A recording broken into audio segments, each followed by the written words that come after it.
दोस्तों, जुल्म का पानी अब सर से ऊंचा होता जा रहा है और उसका सिर्फ एक ही इलाज है, और वो इलाज है हड़ताल। हड़ताल? हड़ताल किस लिए? बस कर दी मैडम। इन लोगों का काम होता सिर्फ हड़ताल करना, मतलब एक्शन। मगर ये जाहिल लोग भूल जाते हैं कि उनके इस एक्शन का रिएक्शन भी हो सकता है। लेकिन फिर भी कोई वजह तो होगी। सीधी सी बात है मैडम, उनके यूनियन लीडर ने एक्शन लिया कि बगैर किसी की इजाजत कंपनी की गाड़ी लेकर अस्पताल चला गया। उसके इस एक्शन पर हमारी मैनेजमेंट ने रिएक्शन लिया कि उसे सस्पेंड कर दिया। उसके इस सस्पेंशन के रिएक्शन पर उन्होंने एक्शन लिया, हड़ताल कर दी। मगर आप चिंता मत कीजिए मैडम, इस एक्शन रिएक्शन का मेरे पास भरपूर एक्शन है। कैसा एक्शन? मैडम, मैंने डॉक्टर से एक बनावटी सर्टिफिकेट बनवा लिया है कि वो मजदूर शराब के नशे में था जब उसका हाथ मशीन में आके कट गया, और नशे में काम पर आना फैक्ट्री एक्ट के खिलाफ है। इसलिए हम लोगों पर कोई इल्जाम नहीं आएगा। नहीं, ये तो सरासर नाइंसाफी है। इस किस्म का झूठ बोलकर हम जीना नहीं चाहते। ये सब यहाँ नहीं चलेगा मिस्टर रवि। जाइए अभी और इसी वक्त मालूम कीजिए कि वो मजदूर किस अस्पताल में है। वो उसका जो हक बनता है हम उसका मुआवजा देंगे। देखा किशन, ये है इंसाफ। तुझे देखने के लिए अब तक ना वो तुम्हारी मालकिन आई, ना वो मैनेजर आया, और आएंगे भी नहीं। मैं उस मगरूर औरत को अच्छी तरह जानता हूँ। बगैर किसी कसूर के उसने मुझे नौकरी से निकाल दिया, और तुम्हारे बारे में भी खुद को बचाने के लिए वो जरूर कोई ना कोई झूठा केस बना देगी। ये लो, तुम्हारा लीडर भी आ गया। किशन, कैसे हो भाई? कैसे हो सकते हैं? भगवान को मेरा सुहाग बचाना था, इनकी जान नहीं ली, वरना मेरे बच्चे अनाथ हो जाते हैं। राम भाई, ये किस किस्म के पत्थरदिल लोग हैं? इनकी नजर में इंसान की कोई कीमत ही नहीं है। मैं तो कहता हूं भाई, अदालत का दरवाजा खटखटाओ, तब जाके इनके होश ठिकाने आएंगे।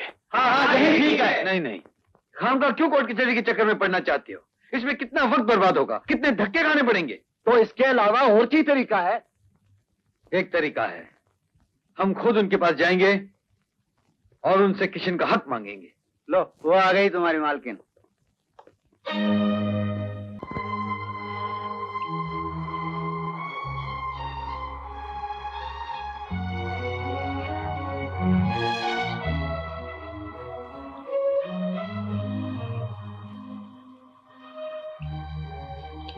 इतने दिनों से हमारी मुलाकातें होती रही, तुमने मुझे अपने बारे में सच ही नहीं बताया। मुझे क्या मालूम था कि जिससे मैं प्यार करता हूँ उसके यहाँ नौकरी भी करता हूँ। कम से कम तुमने मुझसे मेरे बारे में तो कभी पूछा तो होगा। मेरी आदत नहीं कि खामखा मैं किसी से उन बातों के बारे में पूछूं जो मुझे बताई न गई हूँ। ठीक है, न तुमने कभी मुझसे पूछा और न मैंने कभी तुमको अपने बारे में बताया, मगर अब तो हम एक दूसरे को जान गए हैं ना। मैं रात भर यही सोचती रही कि हमारा प्यार का अंजाम क्या होगा, और इस नतीजे पर पहुंची हूँ। किस नतीजे पर? यही कि हम शादी कर लें। मैं भी रात भर सोचता रहा और इस नतीजे पर पहुंचा हूं कि हम एक दूसरे को भूल जाएं, दिल के सफे से प्यार के शब्द मिट जाए, यही ना? हाँ। क्यों? इसलिए कि तुम्हारे और मेरे बीच में बहुत बड़ा फासला है। तुम ऊंचाइयों पर रहती हो और मैं जमीन पर। तो क्या हुआ? मैं तुम्हें अपने साथ उन ऊंचाइयों पर ले जाने को तैयार हूँ। लेकिन मैं जाने के लिए तैयार नहीं। क्यों? क्योंकि जमीन पर मेरे मजदूर साथी रहते हैं जो एक मुद्दत से मुझ पर विश्वास किए हुए हैं, मुझ पे आस लगाए बैठे हैं। उनको छोड़कर तुम्हारी बराबरी करना मेरे बस की बात नहीं है। ठीक है, उन ऊंचाई से उतरकर तुम्हारी बराबरी पर तो आ सकती हूँ ना? नहीं, मेरे लिए तुम इतनी बड़ी कुर्बानी दो, ये मुझे मंजूर नहीं। क्यों नहीं? जो लोग ऊंचाई पर रहते हैं उन लोगों को हर चीज देखने के लिए सर झुकाना पड़ता है। मेरी ऊंचाई की परवाह मत करो राम, मैं तुम्हारे साथ जिंदगी भर सर झुकाकर चलने को तैयार हूँ। ये सोचना बहुत आसान है सीता, लेकिन इस पर अमल करना बहुत मुश्किल। जिंदगी एक बहुत बड़े समंदर की तरह है जिसमें एक छोटी सी कश्ती और एक बहुत बड़ा जहाज एक ही रफ्तार में सारी जिंदगी सफर नहीं कर सकते। क्यों नहीं, बहुत आसानी से सफर कर सकते हैं। जब जहाज डूबने लगता है तो कश्ती का सहारा लेकर जिंदगी बचाई जाती है, और जब कश्ती डूबने लगती है तो कश्ती को जहाज की गोद में डालकर अपना सफर जारी रख सकते हैं। तुमने कितनी आसानी से हमारी सारी समस्या का हल निकाल दिया, लेकिन असलियत में ऐसा नहीं हो सकता। बिल्कुल हो सकता है। दुनिया में कोई ऐसी समस्या नहीं है जिसका हल निकालना नामुमकिन हो। हमारी समस्या का हल भी यही है कि चाहे कुछ भी हो, हम शादी जरूर करेंगे। नहीं सीता नहीं, हमारी शादी नामुमकिन है। तो फिर बताओ मैं क्या करूं? हमारे हाथ में कुछ भी नहीं। तकदीर ने हम दोनों को हैसियत की ऐसी अलग अलग जमीनों पर जन्म दिया है कि जिन पर से गुजरने वाले रास्ते आपस में कभी नहीं मिलते। बस, और ज्यादा कुछ नहीं सुनना चाहती हूँ। मैं ऐसा कदम उठाऊंगी कि तुम्हारी खुददारी पर आंच नहीं आएगी और ना ही हमारे प्यार में फर्क आएगा। मैं अपनी फैक्ट्री भी संभालूंगी और तुम्हारे साथ तुम्हारी बीवी बनकर रहूंगी। जब तक मैं फैक्ट्री में रहूंगी मेरी हैसियत मालकिन की होगी, और जैसे ही फैक्ट्री के दरवाजे से बाहर निकलूंगी मेरी हैसियत तुम्हारी पत्नी की होगी। अब तो इनकार नहीं है ना? बोलो। ये कैसे हो सकता है बेटा? एक तरफ खुददारी है, दूसरी तरफ प्यार है, तीसरी तरफ मजदूर हैं। तीनों के बीच में से लिहाज रखते हुए गुजर जाना ये नामुमकिन है। मैं इस वक्त एक बाप की हैसियत से नहीं बेटे, एक दोस्त की हैसियत से तुम्हें मशवरा दे रहा हूं। महलों की ईंट को झोपड़े की दीवार में लगाने की कोशिश ना करो, वरना उस ईंट के वजन से ये दीवार बैठ जाएगी। अरे क्या नाप शनाप बोले जा रहे हो? कुछ होश है तुम्हें? तुम्हारा मतलब ये है कि एक अमीर घराने की लड़की गरीब की पत्नी बनकर कभी निभा नहीं कर सकती? जिंदगी से निभा करना सिर्फ गरीबों को आता है। जरा याद कीजिए हमारी शादी के वक्त आपका क्या हाल था। मेरे माँ बाप जागीरदार थे, दौलत वाले थे, और तुम गरीब घराने के। क्या मैंने इस घर में आकर तुमसे निभा नहीं किया? ये ईंट भी अमीर घराने से ही आई थी। क्या इस ईंट ने तुम्हारे झोपड़े की दीवार को गिरा दिया या मजबूत बना दिया? तुम तो अपना किस्सा लेकर बैठ गई शांता, मैं तुम्हारी बात नहीं कर रहा। वो वक्त और था, वो जमाना और था। तुम्हारी परवरिश घर की चार दीवारी में माँ बाप के साए में हुई थी। वो लड़की खुद मुख्तार है, उसके सर पर कोई बड़ा बूढ़ा नहीं है। अमेरिका से पढ़कर आई है, इतनी बड़ी फैक्ट्री की मालिक है। ऐसी लड़की हमारे घर आकर हमारे घर के तौर तरीके निभा सकेगी, ये मैं नहीं मानता। मत मानो। कौन तुम्हें मानने के लिए कहता है? पुलिस में नौकरी करते करते तुम हर इंसान को शक की निगाह से देखने लगे हो, लेकिन औलाद की जिंदगी का फैसला शक और वर्दी से नहीं, दिल के उसूलों से होता है। और मेरा दिल ये कहता है यही लड़की मेरी बहू बनने के लायक है। इसलिए अपनी वर्दी, अपना शक सब अलग रखो और जल्दी शादी की तैयारियां शुरू करो। नहीं बेटे नहीं, ये तो कोई गलत गियर में गाड़ी जा रही है। तुम उससे नहीं, उससे कैसे शादी कर सकती हो? क्यों नहीं कर सकती? बड़ी आसान सी बात है। पंडित को बुलवाकर फेरे लगवा लेंगे और राम के हाथों मंगलसूत्र बंधवा लूंगी, बस। नहीं, मैं मंत्र की बात नहीं कर रहा हूं। मेरा मतलब है कि कहाँ तुम, कहाँ वो भी फैक्ट्री में है, मैं भी फैक्ट्री में हूँ। देखो बेटी, या तो तुम मेरी बात समझ नहीं रही हो या फिर समझते हुए अनजान बन रही हो। अंकल, शादी मेरा जाती मामला है। हाँ, जातीय मामला तो है बेटी, लेकिन फादर, आप जिंदगी भर पुराने ख्यालों का ढोल पीटते रहोगे क्या? सीता पढ़ी लिखी अमेरिका रिटर्न लड़की है, अपना अच्छा बुरा अच्छी तरह से समझती है। और फिर यहाँ पर तो रामायण दोहराई जा रही है कि सीता सिर्फ राम के लिए ही पैदा हुई थी। उसके स्वयंवर में हजारों राजे, महाराजे, शहजादे आए, लेकिन सीता ने अपनी पसंद की माला सिर्फ राम को पहनाए, है ना सीता? इसलिए फादर, आप अपनी बेकार की राय अपने पास ही रखिए और इस सीता को भी राम के बंधन में बन जाने दीजिए। Sita, all the best and congratulations.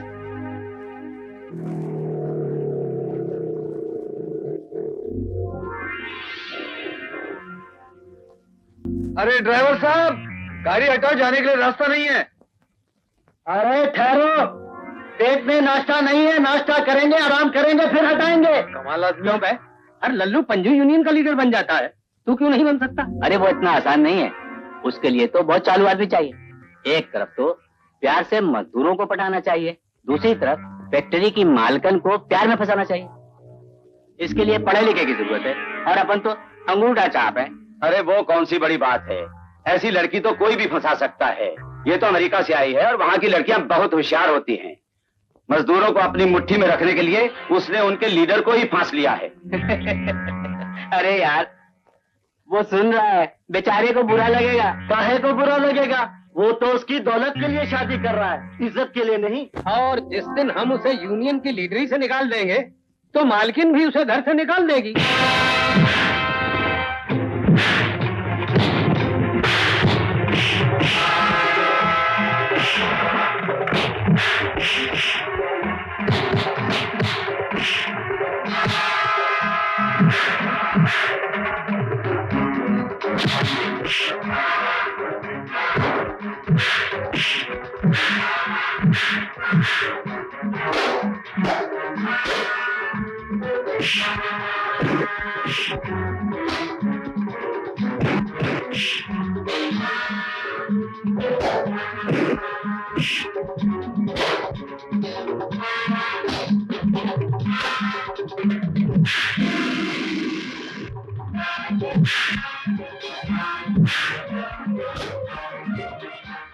अरे क्या हो रहा है?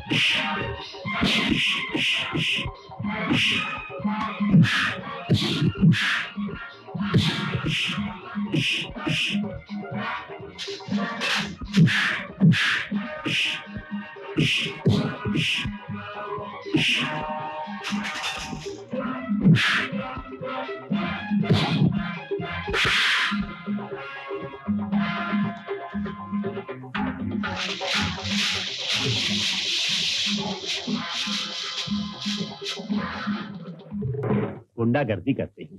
अरे तेरे कहीं चोट तो नहीं है? नहीं पिताजी, इतनी वर्जिश तो रोज फैक्ट्री में हो जाती है। अरे वो तो ठीक है, लेकिन ये लोग थे कौन? ये मैनेजर रवि के गुंडे हैं।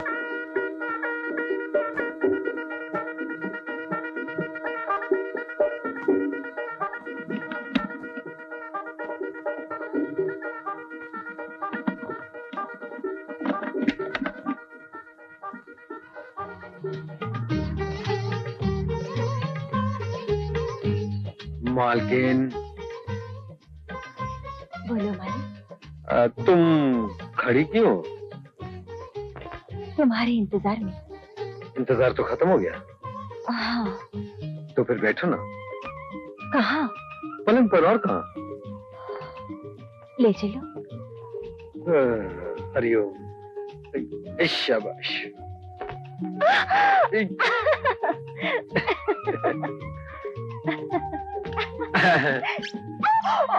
अरे ये क्या?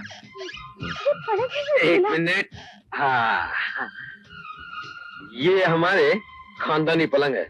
इस पलंग की इंसल्ट मत करो। ये पलंग मेरे परदादा के जमाने से चला आ रहा है।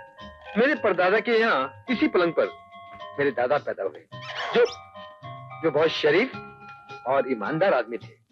और मेरे दादा के यहाँ इसी पलंग पर मेरे पिताजी पैदा हुए, जिनकी ईमानदारी की कस्में लोग खाते हैं।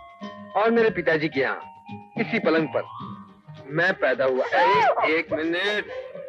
मेरे पिताजी के यहाँ इसी पलंग पर मैं पैदा हुआ, जिसके प्यार की कसम तुम खाती हो। और मैं चाहता हूँ, नहीं, मेरे पिताजी चाहते हैं कि हम भी इसी पलंग पर सोएं, ताकि हमारी औलाद भी शरीफ और ईमानदार हो। शरीफ और ईमानदार हो। और जब हमारी बेटी की शादी होगी ना, तो उसकी शादी में हम दहेज में देंगे इस पलंग को। हाँ, ताकि आती दुनिया तक ये सिलसिला जारी रहे। फिर ठीक है, लेकिन ये झूलता है तो मुझे चक्कर आता है। चक्कर आता है? हाँ। क्यों? हाँ, बचपन से मुझे झूले में बैठने से चक्कर आने लगते हैं।